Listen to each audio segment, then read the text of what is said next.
Guys, good morning. I wanted to check in with you, and I was feeling the need to do a Latin video to just kind of check in and see how it's going with Latin, and also to talk about the demonstration that we did yesterday. I heard there were a couple questions, and I just wanted to kind of review what we were doing in chapel in case that was something that you had never done before.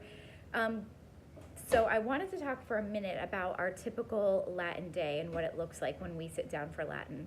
Latin is an area where it might be pretty difficult, even though we're trying to build ownership, it might be pretty difficult for your child to totally work alone. So if you are able, at least in that strand, to sit down with them and spend, you don't even have to spend the whole hour, but 20, 30 minutes, I think that would be really beneficial as they're moving forward in Latin. So what we do when it's our Latin time is I have Reese bring everything that she has for Latin to the table. So that includes the purple book, the blue book. We have this Latin chart that we use with all of the endings. If you don't have this, then all of this is found in the blue book, but I just find it really easy to have it. And then she has her workspace book and all of the flashcards that she's made, and also she's keeping a notebook of all of the rules. So the first thing that she does when she sits down is goes through all of her vocab cards. This is taking a while now because we have a lot of vocabulary. And then she looks over her rule books, and then she looks over her ending. So I either have her just look over the chart, or I have her do T-charts like we've been doing in class to write them out together and practice. So if you're not able to sit for that part, that would be the perfect time.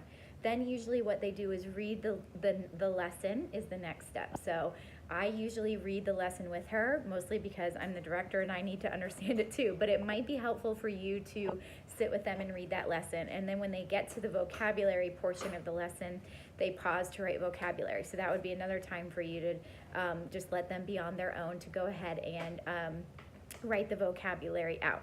When we write the vocabulary cards, we are writing not just the meaning and the definition, the Latin word on the front and the Latin word on the back. Now, when I was in chapel with them yesterday, I was having them give me both the nominative and the genitive vocabulary. So they should go ahead and write the nominative and the genitive on the card if possible. So if they haven't been doing that, no big deal, but it might be helpful because remember, the genitive, the one that they give in the book, because they give you both in the book, remember when they look at the second word, that's how they're able to determine what declension we're in. So if that word ends in I, that's an automatic fingerprint. I is second declension. So if there is some confusion about that, I'll explain that a little more in our demonstration video.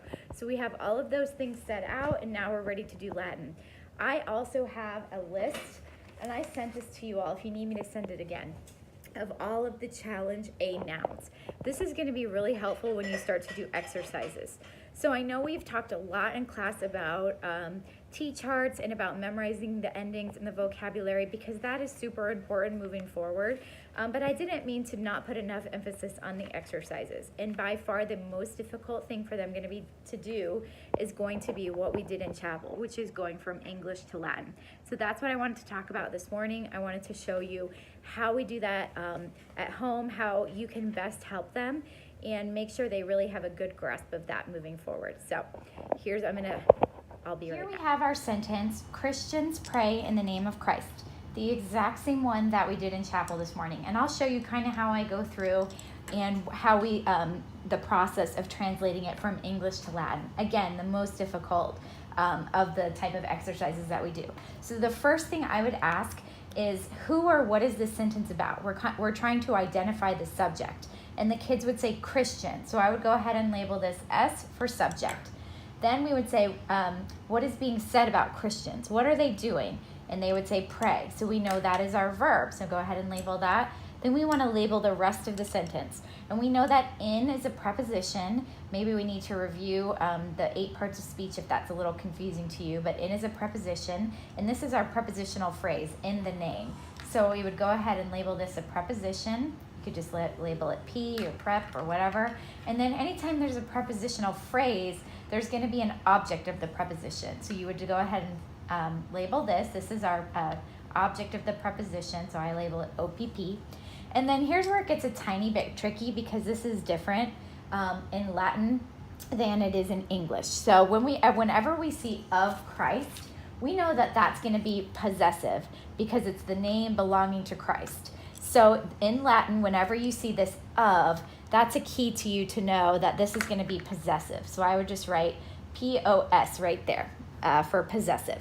So then we're going to go through, and there's a couple questions that you want to ask about each word in order to translate it. So it's kind of like a puzzle. You're trying to fit it all together. So the first thing I would say, if this is the subject, what case should it be in? And that would be nominative. So I would go ahead and write nominative. Then I would say, is it singular or is it plural? And it's plural, so I would write plural. And then I would ask them, this is what I did in chapel and how we do it, I would ask them if they know the Latin vocabulary 2 words. And you'll see why this is important. So if they're having trouble, that's why this list is good. So I would go up here and I would see that it's Christianus, Christiani. So I would go ahead and write that CHRISTIANUS and then CHRISTIANI. And the reason we write this one is because this is one that's going to help us determine what declension we're in. And remember, that's going to be very important. So we see that it ends in I.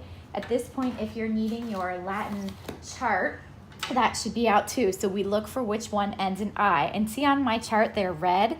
So if it ends in I, we know that we're in the second declension. So those are the endings that we're going to be using. So I would go ahead and write second declension. And then I would ask them one last question. Is it, from what we know about second declension, is it masculine or feminine? And remember, the rule is if it ends in us in the nominative, that it's masculine. So this is how we're putting into play all of those rules that we're learning. So this one is masculine. So we're going to go ahead and write that. I just write it right here. Next to the plural, I write masculine. So we need all of this information in order to translate it. So the information that we need is we need to know what case it's going to be in. We need to know the number. If it's singular or plural, we need to know the gender. We need to know the vocabulary words. And then we need to know the declension. So all of that information is vital if we're going to translate this word. So now we know that we look for the root word. So remember, to find the stem or the root, you come to this one. This is, again, why we have them write both. And they're going to now see that the root is Christian, Ristian. And now they're going to add their ending. So now they would come to second declension. Remember, we said it's nominative. We said it's plural. And I think that's all we need. So we're going to now know that our ending is going to be I. So Christiani. All of that just to get to that one word. But hopefully over time, this will be easier. And this is why we're really stressing memorizing all of these things. But again, this is their first year, so memorization of all of this information is difficult. So if you have all of your resources, it should be easier. So then we ask the translation. Really all you need for verbs is it singular or plural? And now it's going to be plural because it has to match this word. Okay, so that's just a rule they're going to learn a little bit more when we get into verbs. But this is going to be plural as well. So the translation for that is orant. For a plural, they pray. So usually in the Henley book, the verb is at the end of the sentence, so you could write it over here. And so that's what I did in chapel. But remember, word order is not so important for Latin. So then we would ask, what is the translation of in Latin? And it's just in. That's all you need to know for the preposition. Okay, now here we have another noun, the noun name. So we're going to have to go through that whole process again. So we see that it's an object of the preposition. So our first question is, what case are we going to put it in? Okay, the object of the preposition is going to be the ablative. Okay, so that's the first thing I'm going to write is going to be ablative. All right, then I'm going to say, is it singular or plural? Well, this word name, it's not names, so it's just singular. And we'll talk about the gender in a second. I'll just put my slash there. Then I'm going to know, what is my vocabulary word? Well, I don't have that one memorized, so I would come over here and I would look for it. And name is, let's see, where is name? Right here, nomen, nominis. So I would go ahead and write them both, N-O-M-E-N, N-O-M-I-N-I-S. Okay, so I see my ending is in east. So if I look on my chart, it's here in red. Here's east, so I know it's third declension. And then is it masculine or feminine or neuter. Okay, well, I know from my rules that if it ends in N, that is a neuter ending. Okay, so I'm going to go ahead and write neuter right here. I know it's a lot of information. Okay, so now I'm going to ask for the root or the stem. So I'm going to drop this ending, and the stem is going to be N-O-M-I-N. Nomen. That is my stem, and now I can determine the ending. So I know it's going to be a third declension, neuter ending, and it is ablative. So I'm talking about this row. It's singular, so my ending is going to be A or E. So I'm just going to go ahead and write that in. Okay, so all of that information again just to get to that ending. Our final word is of Christ. And remember, whenever you see of and a noun, that is going to be possessive. So we're talking about the genitive case. So I'm going to go ahead and write genitive. Is it singular or plural? Well, it's singular.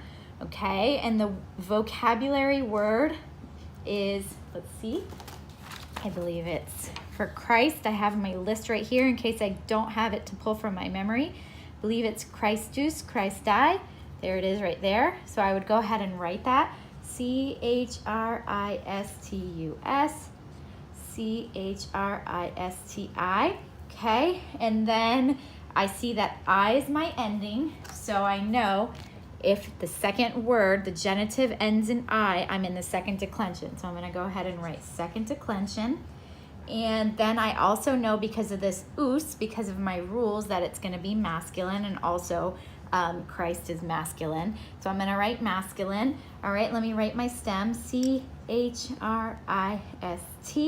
and now I can determine my ending. So we found the stem, and now we're gonna go to the genitive ending, because remember, it's possessive of Christ, and our ending is gonna be Christ I, because he's singular. Christ I. So all of that to just translate one sentence. So as you can see, these exercises are time consuming. So you really probably only need to do a couple of them. But again, remember the information that you need, grab a pencil and paper, for each word is the case, the number, which means singular or plural, the gender, the two vocab words, and the declension. So you just go through kind of like a puzzle, and you just figure out all the nouns and all of the information for each, and you should be able to translate it. Please let me know if you have any questions, guys. I hope that clarified some stuff for you. But keep at it. You're doing great. I know this is tough. And remember, we're going to have plenty of time to work on all of this in the next couple years. Have an awesome day. Bye-bye.